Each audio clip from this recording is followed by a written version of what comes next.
Sannetinho.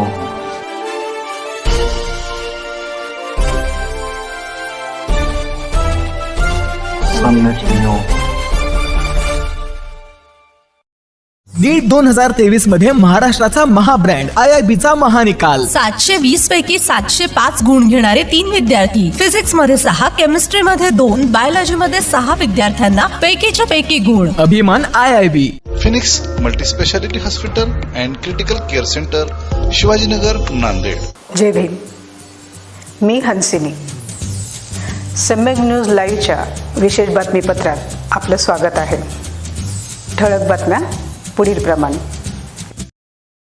सबसे पहले तो भाई सेट कर बैठ जाओ सभी लोग, जरा प्लीज बैठ जाइए, बैठ जाइए.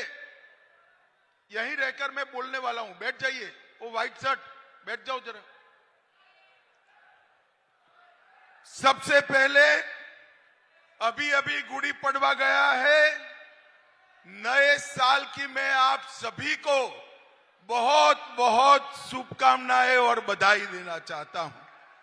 आज मैं जब यहां आया हूं तब राहेर नरसिंह मंदिर, कोलंबी मठ, दत्त प्रभु और सरबंस दानी दसम पिता गुरु गोविंद सिंह जी को प्रणाम कर मेरी बात की शुरुआत करना चाहता हूं.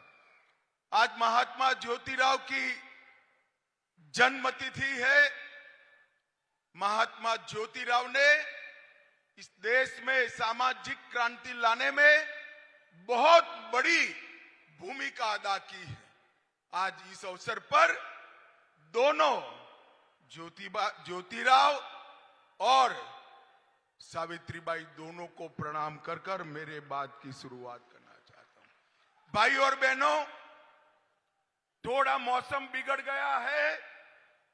कांग्रेस वालों को लगता है कि मौसम बिगड़ा है, मगर मैं उनको बताने आया हूं मौसम नांदेड़ का बिगड़ा है. देश का मौसम बहुत अच्छा है. 400 पार होने वाली है.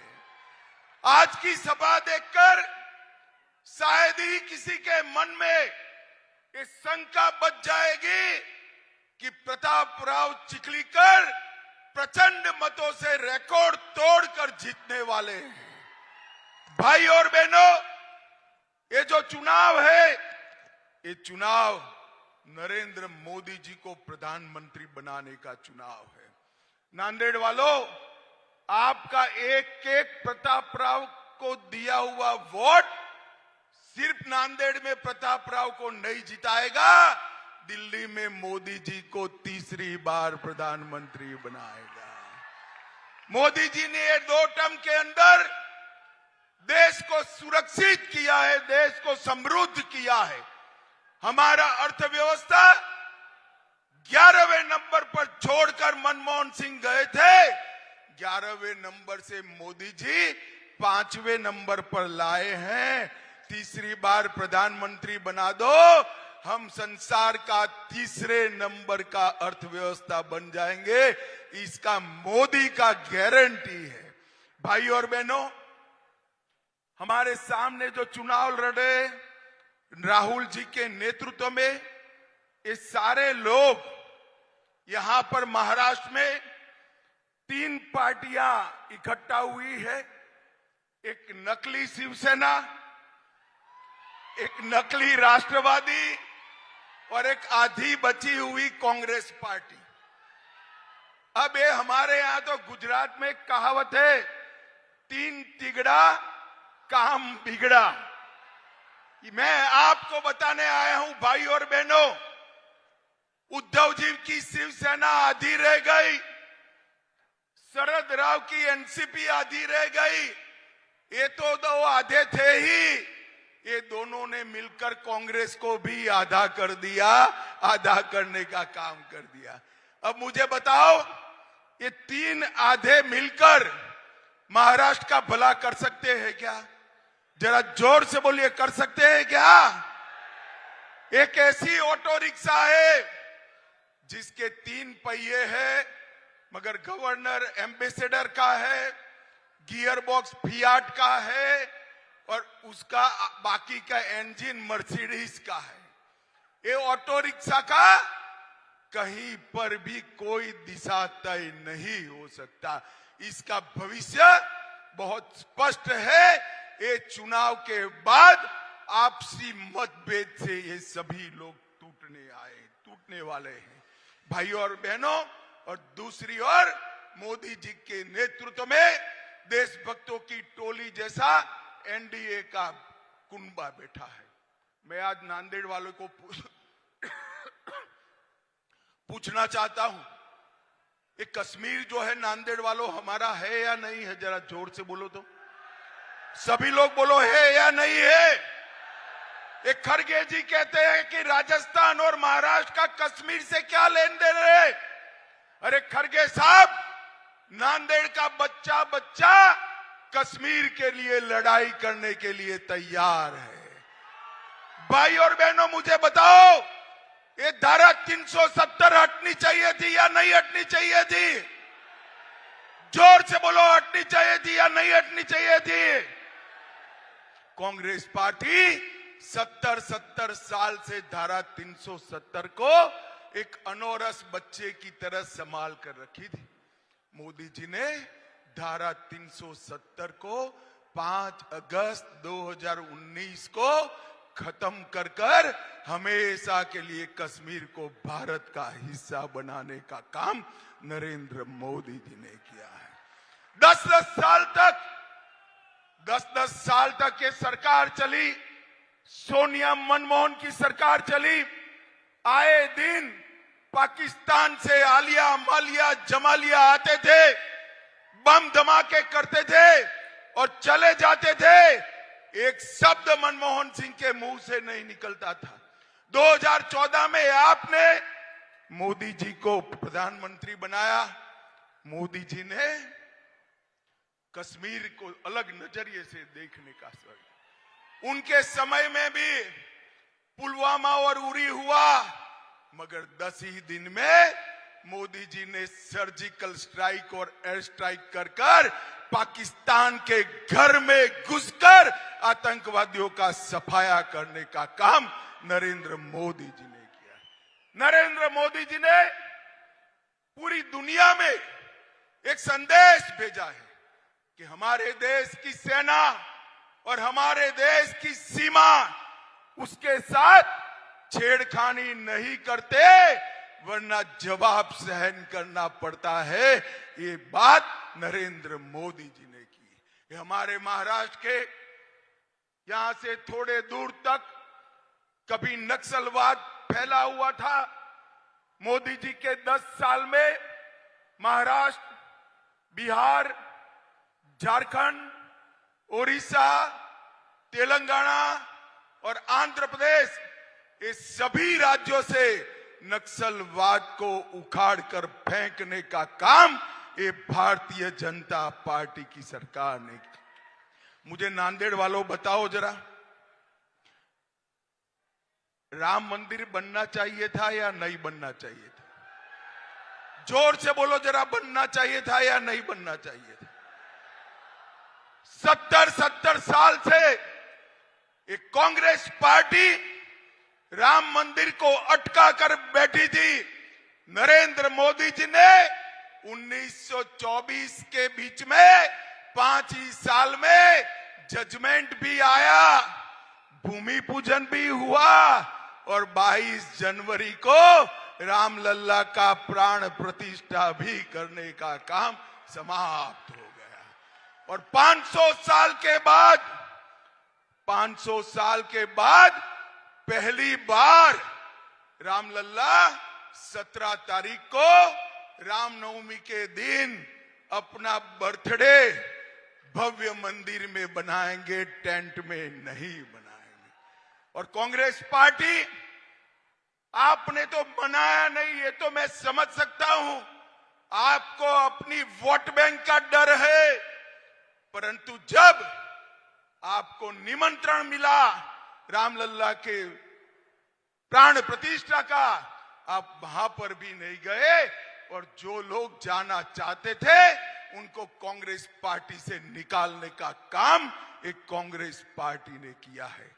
भाइयों और बहनों, ये लोग देश का सम्मान नहीं सोच सकते। मोदी जी ने काशी विश्वनाथ कॉरिडोर बनाया, करतारपुर कॉरिडोर बनाया, सोमनाथ का मंदिर सोने का बन रहा है, वहां काली माता का मंदिर भी पुनर्स्थापित किया। 450 साल के बाद हमारे सभी मान बिंदुओं की सुरक्षा करने का काम नरेंद्र मोदी जी ने किया है। भाइयों और बहनों, आज मैं यहां आया हूं तरफ शरद राव जी को पूछना चाहता हूं कि शरद राव जी एक बात बताइए, 10 साल तक सोनिया मनमोहन सरकार के आप कर्ता धर्ता थे, 10 साल तक आपने महाराष्ट्र को क्या दिया?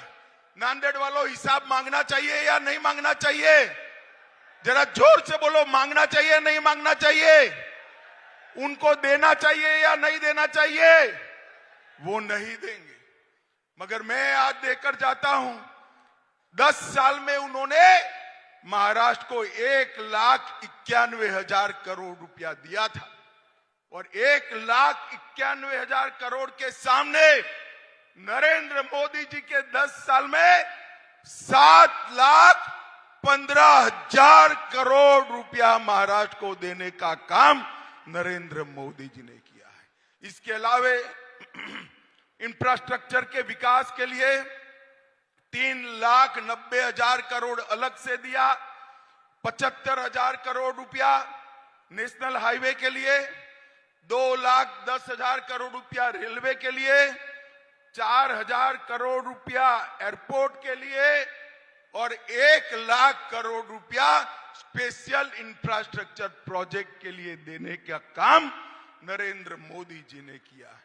मित्रों, उद्धव ठाकरे, शरद पवार और कांग्रेस पार्टी की मंडली महाराष्ट्र का विकास नहीं कर सकती।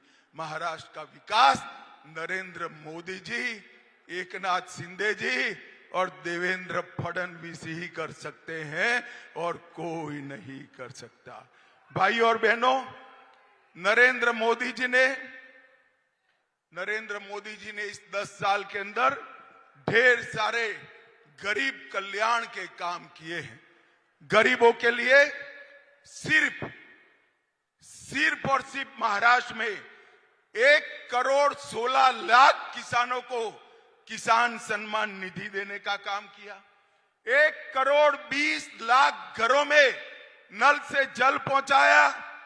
1 करोड़ लाभार्थियों को 5 लाख तक का पूरा खर्चा आज आयुष्मान भारत योजना से मोदी जी उठा रहे हैं। 70 लाख से ज्यादा शौचालय बनाए। 7 करोड़ गरीबों को कोरोना आया तब से प्रति माह प्रति व्यक्ति 5 किलो अनाज फ्री ऑफ कॉस्ट देने का काम नरेंद्र मोदी जी कर रहे हैं। 51 लाख गरीब बहनों को उज्ज्वला का कनेक्शन दिया। 20 लाख घर दिए। नागपुर में एम्स दिया, IIT नागपुर में दिया, IIIT पुणे में दिया और नागपुर में IIM भी देने का काम नरेंद्र मोदी जी ने किया है। भाइयों और बहनों, शरद पवार जी इतने साल यहां से इतने दिग्गज नेता रहे मगर महाराष्ट्र का विकास नहीं कर पाए। महाराष्ट्र का किसान हो, गरीब हो, युवा हो, महिला हो, ये सभी का सर्वांगीण विकास करने का काम अगर कोई कर सकता है तो केवल और केवल नरेंद्र मोदी जी कर सकते हैं और कोई नहीं कर सकता। भाइयों और बहनों, नांदेड़ की मैं बात करता हूं। 300 किलोमीटर लंबा राजमार्ग नांदेड़ जिला में बना। नांदेड़ हवाई अड्डे को फिर से चालू किया। मुंबई नागपुर बाला साहब ठाकरे महाराष्ट्र समृद्धि एक्सप्रेस के साथ जालना नांदेड़ एक्सप्रेसवे बनाकर जोड़ने की मंजूरी दी। 86,000 करोड़ की लागत से नागपुर गोवा शक्तिपीठ एक्सप्रेस बनाया। 12,000 करोड़ की लागत से कृष्णा मराठावाड़ा सिंचाई योजना को अप्रूव किया और 2300 करोड़ की लागत से बाढ़ प्रबंधन का काम भी नरेंद्र मोदी सरकार ने किया। और जोर से ताली लगाना, औरंगाबाद का नाम संभाजी नगर करने का काम भी भारतीय जनता पार्टी ने किया। उस्मानाबाद का नाम धाराशिव करने का काम भारतीय जनता पार्टी ने किया। और स्थिति देखिए, बाला साहब मांग करते थे कि इसका नाम संभाजी नगर हो, शरद पवार जी विरोध करते थे। आज भाजपा सरकार ने, शिवसेना सरकार ने संभाजी नगर नाम किया, मगर उद्धव ठाकरे के मुंह पर हंसी नहीं दिखाई पड़ती है भाई, हंसी नहीं दिखाई पड़ती। भाई और बहनों, अंत में यही कहने आया हूं मैं, ये चुनाव जो है 2047 में देश को पूर्ण विकसित देश बनाने का चुनाव है। मोदी जी को तीसरी बार प्रधानमंत्री बनाने का मत है। मजबूत भारत की नींव डालने का काम। एक ऐसा भारत जिसके सामने कोई नजर उठाकर देख न पाए, एक ऐसा भारत जो भारत सर्व दिशा में, सर्व क्षेत्र में, समग्र विश्व में एक नंबर हो, इस ऐसा भारत बनाने का ये चुनाव है। और हमने प्रताप राव चिखलीकर को आपके सामने प्रत्याशी बनाकर उठाया है। मैं निवेदन करने आया हूं नांदेड़ की जनता को, हमारे भाई प्रताप राव जी को बड़े बहुमत से, प्रचंड बहुमत से जिताएं। मुझे बताओ जोर से, सभी लोग अंत तक बताएं, प्रताप राव जी को जिताएंगे क्या? जोर से बोलो, जिताएंगे। कमल के निशान पर बटन दबाएंगे। मोदी जी को तीसरी बार प्रधानमंत्री बनाएंगे। 400 पार कराएंगे। मजबूत और सशक्त भारत बनाएंगे।